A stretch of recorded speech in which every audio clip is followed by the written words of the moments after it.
Bueno, hace días que hemos venido hablando de política, el resultado de las elecciones y tal, y realmente a mí se me ha quedado lamentablemente e imperdonablemente una circunstancia muy especial que a mí en lo personal me llegó profundo.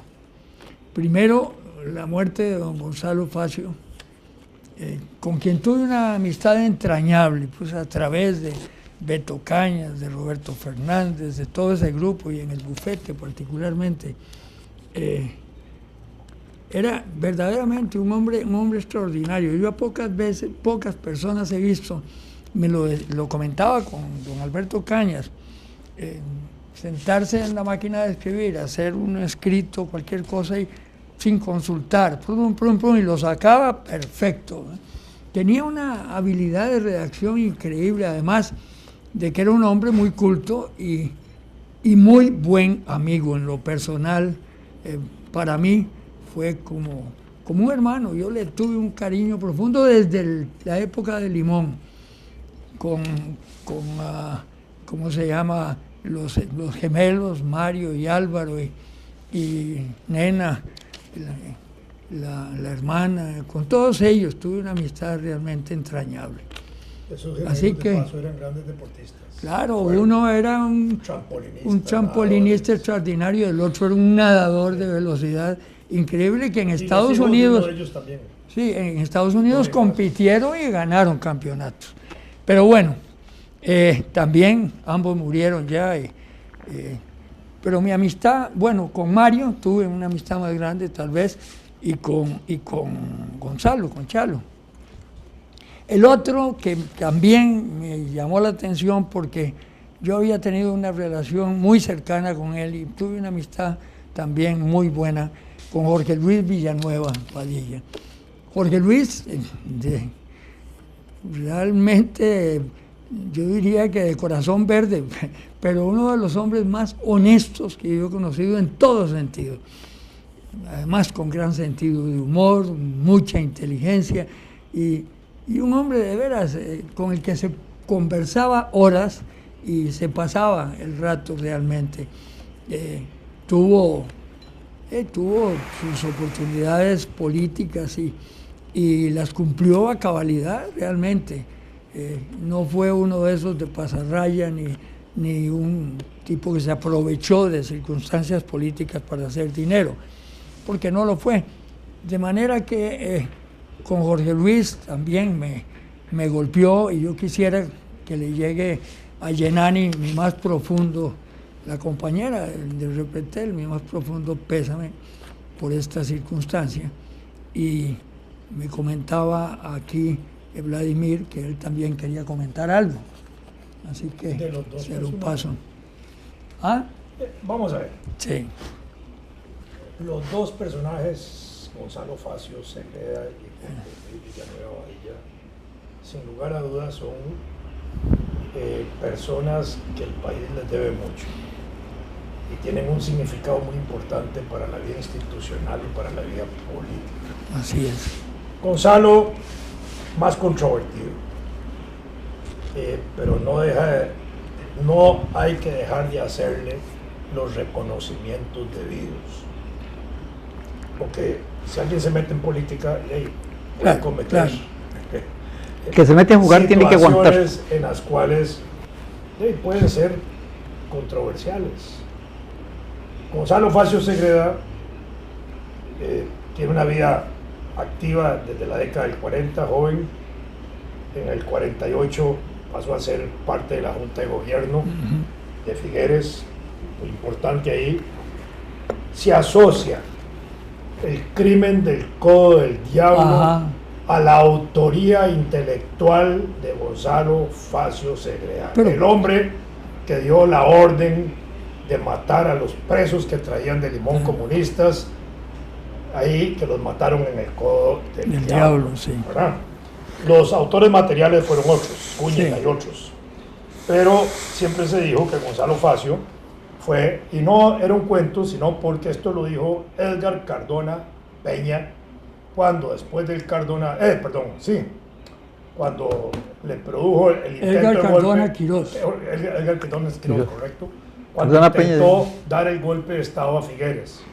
Entonces Figueres lo agarró y lo metió en la celda donde estaban los comunistas presos en la penitenciaría central, cuando Cardona había sido ministro de seguridad Sí, de la claro. Junta de Gobierno y se había encargado de la represión contra los Sí, comunistas, y Figueres sí. lo metió ahí de mala hazaña, obviamente, para que los comunistas hicieran fiestas si querían con Cardona, y no le hicieron nada, obviamente, pero Cardona, muy nervioso de la situación, en esa celda donde solo, en el área de la penitenciaría donde solo estaban los comunistas, entonces les relató la situación que había sucedido meses atrás en relación al horroroso crimen político del Codo del Diablo. Con donde respeto a murieron- Cardona, eso fue una falacia del tamaño de la Bueno, catedral, voy a porque yo contar esa conozco historia, íntimamente el te cuenta la caso. otra, no importa, pero No, digamos, porque en esto ya no hay verdades absolutas. Claro que no. En historia no hay verdades absolutas, pero hay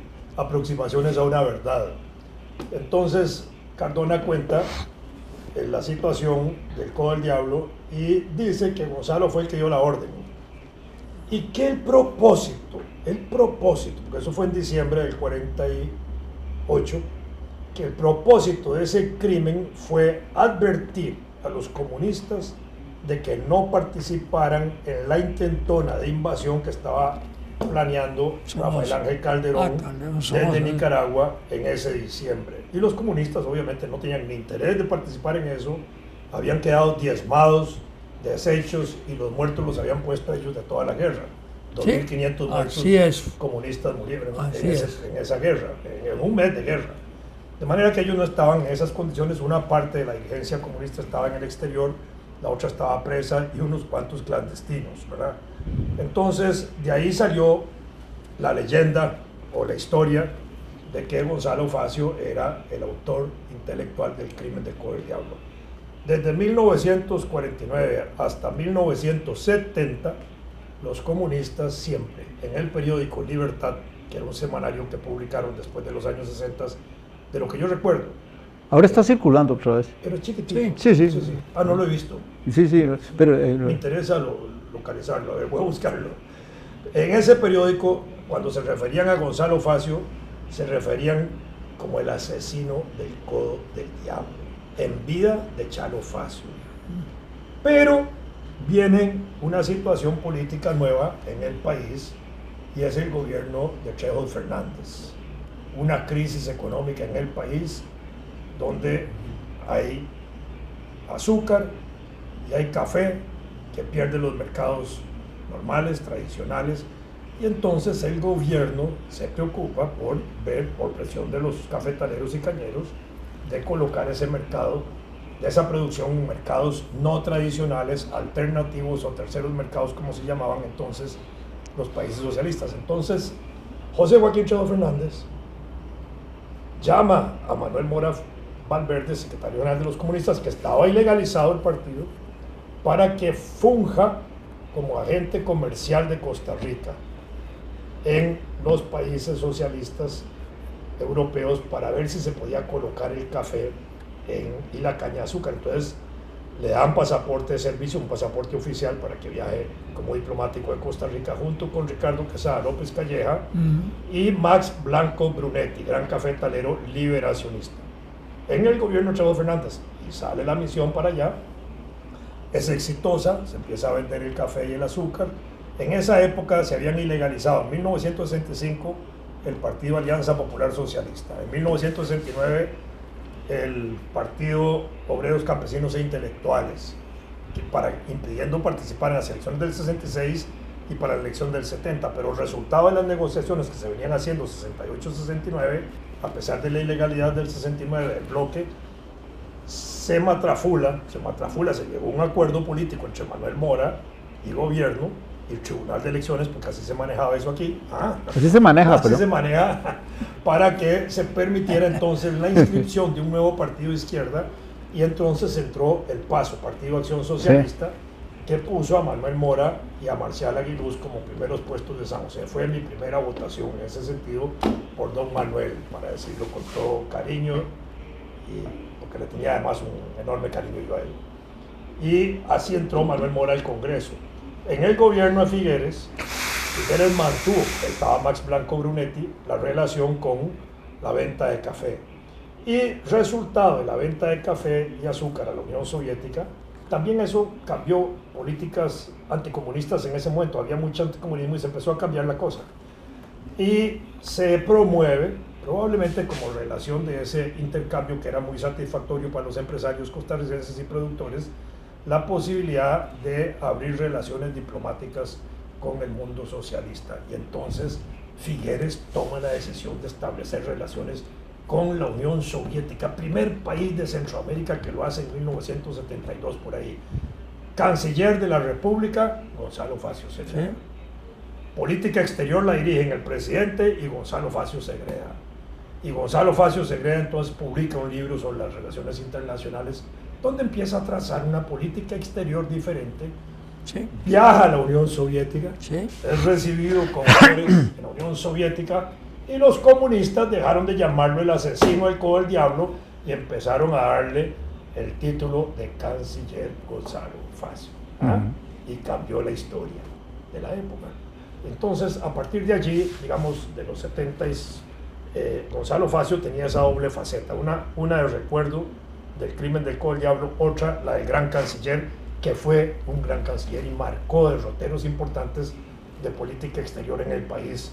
Después tuvo ahí sus bemoles importantes desde el punto de vista diplomático.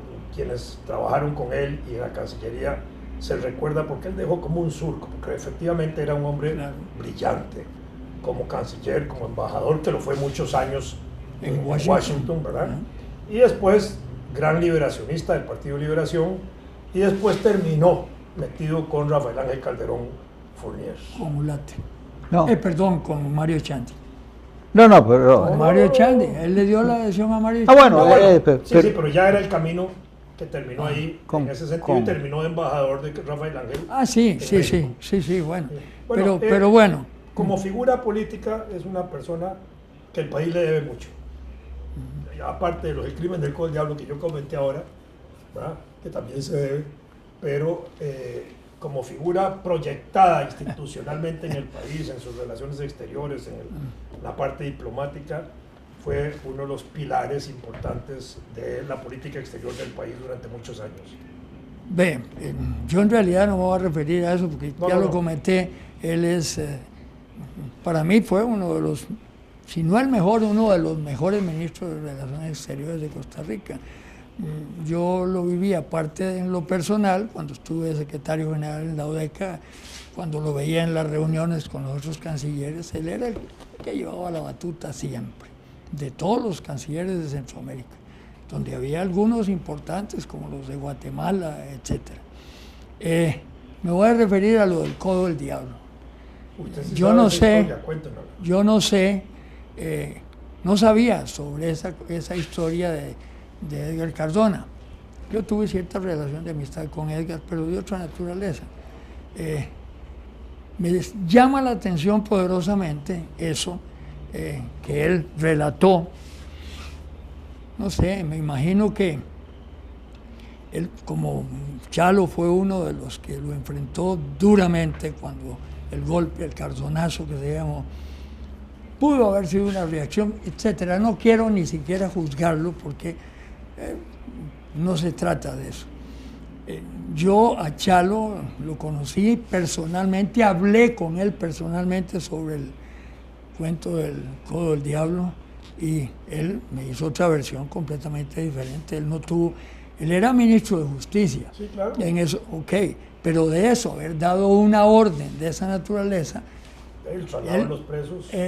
Pero él asegura que él nunca dio esa orden, que eso fue una actitud de, ¿cómo se llamaba? Zúñiga, que era el director fue el asesino directo de la cárcel.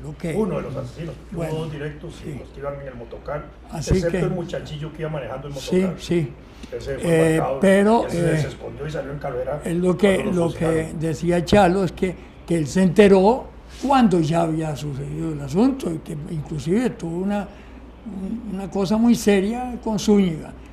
y a Zúñiga lo destituyeron y uno de los que se empeñó en la destitución fue Chalo. De manera que, bueno, yo le creo, o le creí personalmente, porque no tenía por qué no creerle. Es decir, tenía yo una relación muy directa con él, muy franca en todos los aspectos, casi familiar, de manera que, además, él no tenía el carácter para esas cosas. Chalo nunca fue de armas tomar. Él en el 48, no lo fue. De armas no, pero sí, de palabras tomar sí. Bueno. Pudo haber dado la orden, pero no al final, creo. yo Bueno, no en estoy todo caso, eso, siento que eso fue una pasión de una época, pudo haber sucedido. No, yo no creo, pero en todo caso, bueno, tú consideras la posibilidad. Edgar Cardona así lo manifestó y así se lo endilgaban a Chalo Facio. Bueno, yo en lo personal no solo dudo, casi rechazo esa versión, por razones obvias, ¿verdad? En un acto que se hizo en la Asamblea Legislativa hace un año, a veces pierde uno la memoria de cuándo, ¿verdad? La cercanía de los legionarios. Yo hice una referencia a eso, y entonces estaba Humberto Vargas Carbonell, secretario general actual del Partido Vanguardia Popular, y se molestó por lo que yo dije de Chalo, porque dijo que no era Chalo el responsable, sino que el responsable era José Figueres, y la Junta de Gobierno. Y entonces le endilgó la responsabilidad a un Pepe, pero eso nunca se había dicho. Bueno, pues, al final era parte de la Junta, era el presidente de la Junta. No sé si eso se conoció en la Junta o no, es otra cosa. No, sobre eso, bueno, empezando, yo a las dos personas que se mencionó, Álvaro, reconozco que son personajes políticos de importancia, los conocí tan poco que no podría dar opiniones así como fehacientes de ningún modo. No lo traté en el caso de Gonzalo Facio, directamente lo traté. Solo la primera ocasión en que yo estuve en el mismo recinto que él fue cuando, como he contado, estando en Cuba ya como un carajillo de 11 años, estudiando, el ministro de Educación me encontró después de estar 3 meses perdido, y entonces me dijo que me iba a traer a pasear a Costa Rica, porque él piloteaba el avión y todo, era amigo de Figueres, y lo que él me dijo, vamos a ir a Costa Rica a ver a Pepe Figueres, chico. Entonces, yo me fui, dormí en el campo militar de Colombia para la madrugada siguiente, tempranito, tomarme un cafecito y jalar para el avión. El piloto era el ministro y el copiloto un piloto de la Fuerza Aérea Cubana. Y entran, porque el avión era grande, era un avión donde, digamos que ahora le serviría más de una línea aérea local, ¿no? Entonces, entraron el padre Núñez, la esposa de Betancourt, la hija. Una costarricense, Claro, vivían aquí. Sí, claro. Biblioteca Nacional de Venezuela. Y cuando estuvo exilado, estuvo aquí. Y entonces, Chalo Facio.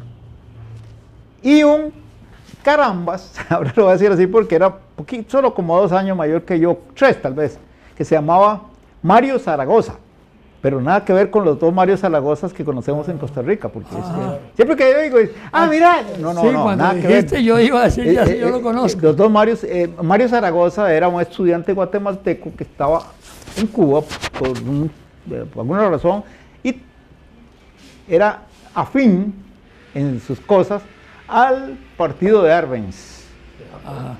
Y entonces volamos. Entonces volamos a Guatemala primero, dejamos allá a Mario para recoger 3 días después, como era de la consigna, y ahí fue donde yo conocí personalmente. Estuve en la misma mesa grande donde Arbenz. Pero ese primer contacto con Chalo Facio ni me habló, porque era también como empinadito. Sí. Incluso. Eso sí, era muy orgulloso. La siguiente ocasión fue una ocasión. Muy elegantoso y muy. Bueno, era muy petimetre en esas cosas. Los llamados glostores. Él fue. Claro. Él fue el primer dirigente, digamos, no sé si presidente, pero el líder, por así decirlo, de la organización estudiantil inicial de la Universidad de Costa Rica. Él iba como abanderado en la inauguración de la universidad. Eso es una cosa que vi en unas publicaciones que hizo la editorial de la universidad recientemente. La siguiente vez fue una curiosa y uno no puede mencionar cosas en detrimento de los demás. Resulta que él, cuando invadió Estados Unidos a Grenada, se puso de tal lado de los gringos de una manera feroz. Feroz. Sí, sí, sí. Pero una cosa vergonzosa. Yo no estaba en el país. Vergonzosa, no, es decir, y claro, yo no tenía nada que decir, porque ¿qué va a decir un químico, profesorcillo ahí en la universidad? Pero me parece que fue una barbaridad. En todo caso, opiné, por escrito en el periódico. Me salieron 2 detractores agresivos, él y un gringo que era amigo mío. Y yo pues, yo no me voy a poner a pelear, esta no es mi causa, pero me parece que la historia va a decir, y pronto lo dijo, que eso fue un exceso de poder en Grenada, ¿verdad? Era como invadir Paso Ancho. Entonces, me mandó una invitación para debatir en la televisión eso. ¿Quién? Él. Y yo pensé, no dije, no acepté. Y no esa es la palabra que usaba Calufa para esos casos. Si él ha sido conmigo tan eso, la verdad que va a venir que le voy a servir yo de alabardero, porque entonces no acepté. Esos son los únicos contactos que yo tuve en mi vida con él. Voy a contar, les voy a contar nada más, un chiquitico antes, esta es muy corta. No sé si ustedes lo saben. Rodrigo Facio era tío de Chalo, porque él era... Sí. Exacto, ok. Los dos estuvieron juntos en el Liceo de Costa Rica. Y todos los años, de primero a quinto, fueron los primeros estudiantes. Siempre Rodrigo de primero y Chalo de segundo. Y entonces, aparte de una amistad, tenían una competencia intelectual tremenda ellos dos. Bueno, siempre fueron íntimos amigos. No, eso es bueno. Pero es cierto, son detalles que yo no sé cuántas personas lo conocen, pero muy simpático. A principios de los años 70, sí. Estábamos en el movimiento estudiantil comunista y nosotros había una familia completa que participaba con nosotros, los Mena Chávez. Uno de ellos después fue profesor de estudios, 2 fueron profesores de Mena Chávez, yo los conocía a ellos. Roy Mena, Francisco. Sí. Roy Mena yo lo conocí bastante. Sí. Eran miembros del Frente de Acción Universitaria. Que a uno le decían me enamoro, no me acuerdo. Sí. Entonces, me acuerdo cuál de ellos. Uno de ellos, Miguel. Y ya te acordaste. Es que no, ahora me acuerdo cuál, pero sí, estamos uno de ellos, Miguel, termina enamorándose de una hija de Chalo Facio, de Alda, y se casan. Entonces yo recuerdo siempre cuando Miguel me contó cómo tuvo que irle a pedir la mano a Chalo Facio. Y Chalo, que seguramente ya tenía indagación de Miguel, de que era un pensador, que era un filósofo, que era muy estudioso, un gran lector, un filósofo marxista, digámoslo así. Entonces fue muy sobrio aquello, pero le causó una enorme impresión positiva, porque era un hombre culto. Claro. Y claro, cuando llega el otro, que tenía mucha cultura también, siendo un carajillo universitario, y se enfrenta a su suegro, a su futuro suegro, e intercambian ideas y ese tipo de cosas, me imagino que ambos se impresionaron al final, y ahí el otro concedió también la mano, como se acostumbraba en esa época. Sí. Pero el que quedó también impresionado fue Miguel, de su suegro, de la cultura, la exquisitez de trato, porque era un señor. Sí, un caballero. Educado, refinado, ¿verdad? Como era. Sí, por referencia. Dice que hay que aterrizar.